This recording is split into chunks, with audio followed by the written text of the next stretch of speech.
I lived with my roommate, Liam, in a modest two-bedroom rental near the outskirts of a small town. We met through mutual friends in college, weren't exactly close, but got along well enough to split a place for a year. The setup worked fine for the most part. We both worked long hours, so we often passed like ships in the night. Still, it was decent, cheap rent, no drama, and we respected each other's space. Around the beginning of fall, things started to feel off. It began with small things, like waking up to find the hallway light on, when I was sure I turned it off the night before. I figured Liam had just forgotten, or maybe I was the one who left it on. Nothing worth stressing about, but then it started happening more frequently. Sometimes I'd come home and find the bathroom mirror fogged up like someone had just taken a hot shower, even though I knew neither of us had been home for hours. I mentioned it to Liam one evening while we were eating takeout. He just shrugged and said maybe there was a leak or something wrong with the insulation. I wanted to believe that, but deep down, I was starting to feel watched in my own home. It was subtle, just a heaviness in the air when I walked down the hall at night, or the way shadows seemed to stretch a little too far under the doorways. Then one night, things escalated. I had just finished a late shift and got back around 11:30. The house was dark except for a dim lamp Liam usually left on in the living room. I passed his door and saw him sitting on his bed, facing away from me. His posture was stiff, almost unnatural. I said, "Hey man, you good?" But he didn't answer. Thinking maybe he had headphones on, I went to my room. But about 15 minutes later, I got a text from Liam. "Staying at Anna's tonight. Let me know if you need anything." My stomach dropped. I read the message twice. I had just seen him in his room. I know I did. I went back to the hallway and peeked into his room. The door was open and the lights were off. The bed was empty. I didn't sleep that night. Every creak in the floor, every gust of wind outside, made my skin crawl. I stayed up with the bedroom light on, gripping a baseball bat I kept under my bed since college. The next morning, Liam came back around 9. I told him what happened, and to my surprise, he actually believed me.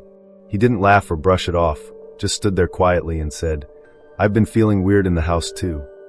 He admitted he'd been hearing footsteps late at night, soft ones like someone pacing slowly.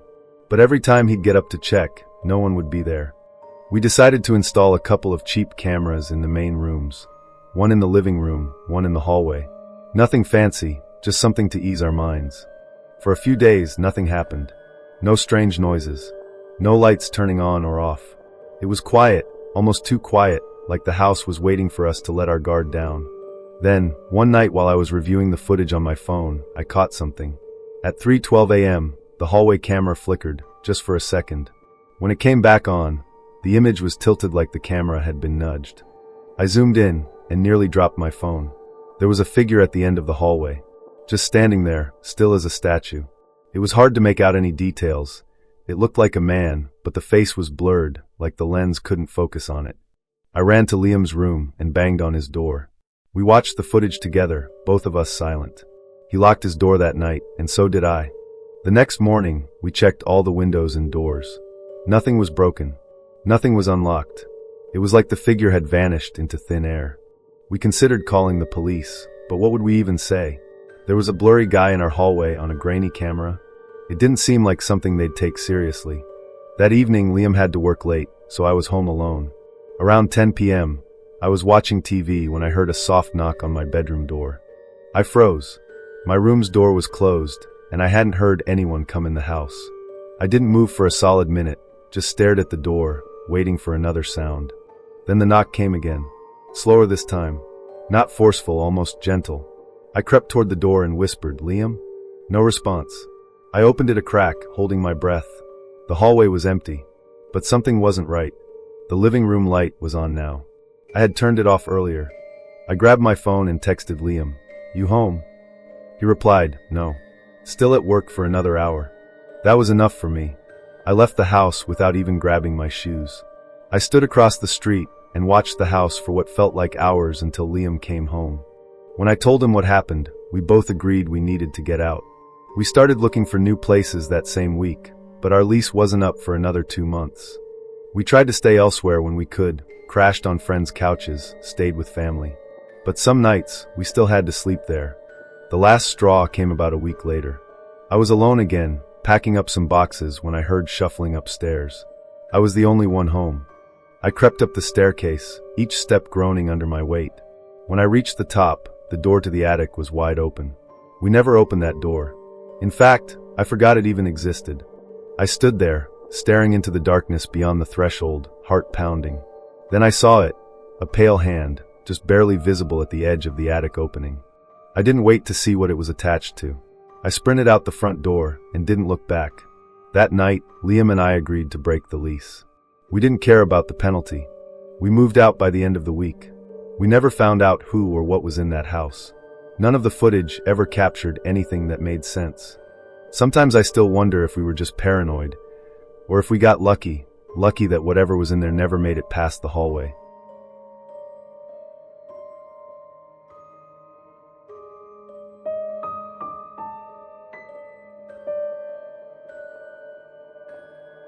This happened when I was 24 and living with 2 roommates in a house just outside of a small mountain town in Colorado.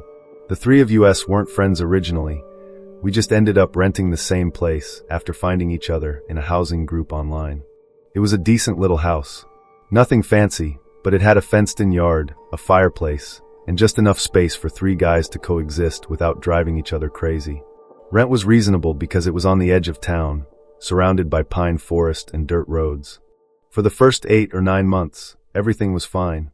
We split chores, paid rent on time, and mostly did our own thing. My favorite roommate was a guy named Tyler, super laid back, always down to hang out. The third guy, Owen, was different. Owen wasn't rude or anything, just distant. He kept to himself, rarely joined us for meals or movie nights, and worked some kind of weird schedule. He said he did contract coding for startups, but I never actually saw him working. One weekend in early October, Tyler got offered a job out in Portland.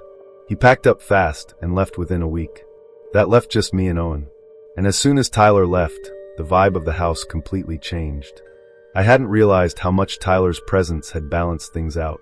Without him, it was quiet, too quiet. Owen rarely left his room during the day and didn't say more than a few words to me, even when we crossed paths in the kitchen. I brushed it off at first. Maybe he was going through something. Maybe he just liked solitude. But within a few days, I started noticing some odd things. For one, Owen started coming home really late, like 2 or 3 a.m. Every night. I'd hear the gravel crunch in the driveway, then the front door creak open, followed by his footsteps heading down the hall. Always fast, always hurried. One night, around 2:15 a.m., I heard his car pull in and decided to say hey. I figured it might help make things less awkward between us. I opened my door as he rushed past, and he nearly jumped out of his skin when he saw me. His eyes were wide, like too wide, and he froze in place for a second. I gave a casual, "Hey man. Just wanted to say what's up." He stared for a moment, then mumbled, "All good," and slipped into his room without another word. That should have been the end of it, but something about his face, the way he looked scared to see me, made me stay up. I quietly walked down the hallway toward his room and paused when I heard loud, frantic rustling. It sounded like he was ripping drawers open, slamming things shut. Like he was searching for something, but not really trying to find it. The noise stopped suddenly, and I froze outside his door. Before I could move, the door swung open. He stood there, backlit by the dim glow from his desk lamp, eyes still wide, mouth tight. "Need something?" I asked, trying to sound casual. "No," he said sharply. "Just that." Then he shut the door again, slow and deliberate. I went back to my room and locked the door for the first time since moving in. The next few nights were more of the same. Owen would come home late, barely speak, and his eyes were always moving, like he hadn't slept in days. He looked like he was unraveling. Then, 5 days after the hallway incident, something even weirder happened. I was in bed just after midnight when I heard a soft knock on my door. No footsteps leading up, just the knock. I got up cautiously and opened it. Owen stood there, wearing a flannel over pajama pants and smiling, sort of. It was stiff, like he had to remember how to smile. "Hey," he said. "I think I dropped my wallet out in the driveway. You got a flashlight?" That was the most he'd said to me in a week. I hesitated, but nodded. I figured, maybe this was him trying to be normal. Maybe this was him reaching out. I grabbed my flashlight and followed him outside into the chilly night. We walked along the gravel driveway, which stretched about 70 feet from the house to the road. But his car was parked way at the end, like unnecessarily far, and that struck me as odd. We reached the car, and I started scanning the ground with the light. No wallet. You sure you dropped it out here? I asked. He didn't answer at first. Then he said, I walked into the woods a little earlier. Just needed to clear my head. Might have dropped it out there. He gestured toward the trees behind the car. I stopped. Out there? I said. You think your wallet's in the woods? He nodded and started walking. I followed for maybe 10 paces, shining the light on the underbrush. But then I realized something. He wasn't looking at the ground. He wasn't looking for anything. He was just walking deeper. Owen, I said, I've got to be up early. Let's check tomorrow in the daylight. I tried handing him the flashlight, but he didn't take it. He just stood there, his fake smile fading, eyes gleaming in the darkness. Come on, he said. It'll just take a second. I backed up a step. Seriously, man, I've got work. I'm heading in. His face changed. He didn't say anything, but the disappointment on his face twisted into something else, anger. His eyes never left me as I turned and walked back toward the house. I looked back once. He was still standing at the edge of the woods, completely still. Just watching. My hand was shaking as I unlocked the door. I didn't sleep that night. Every sound made me jump. I kept expecting to hear the door open, footsteps down the hall, but it was dead silent. By morning, I had packed all my essentials into the trunk of my car. I didn't even wait for Owen to come home, if he ever did. I just left. No goodbye. No note. I changed my number, found a new apartment in town, and never looked back. I have no idea what was going on with Owen. I never saw his name in any news reports, never got a call or message. It was like he vanished. But I still think about that night, about how far he tried to lead me into the woods, about how he looked when I said no. I honestly believe, if I'd gone any further, I wouldn't have made it back.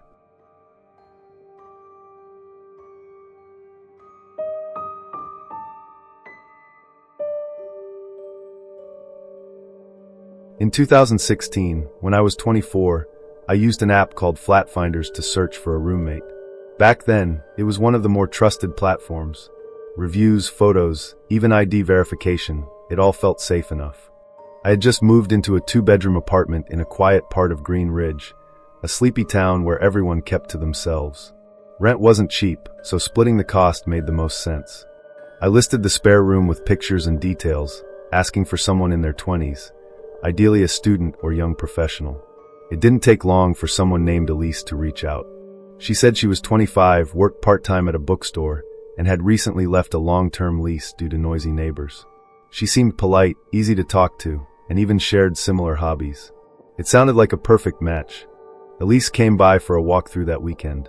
She had a calm demeanor, friendly smile, and a soft voice. She said she loved the layout, especially the large window in the second bedroom. By the end of the visit, she asked to move in the following week. Everything felt fine at first. She kept to herself mostly, always quiet, and even cleaned up after herself, which was more than I could say about past roommates. But I'll admit something about her felt off. She looked older than 25. Not drastically, but enough to make me wonder. Her skin was weathered, her hands more aged than you'd expect. I chalked it up to stress or genetics. The fourth night after she moved in, I came home around 10:30 after meeting some friends. The apartment was dim, and as I shut the door, I heard quick footsteps, followed by the sound of a door slamming shut. I assumed she had been walking through the hallway, and maybe didn't expect me home so soon. But when I looked down the hall, my door was wide open, lights off, but definitely open. That struck me as strange. I always closed my bedroom door. Habit. I stepped inside and checked around.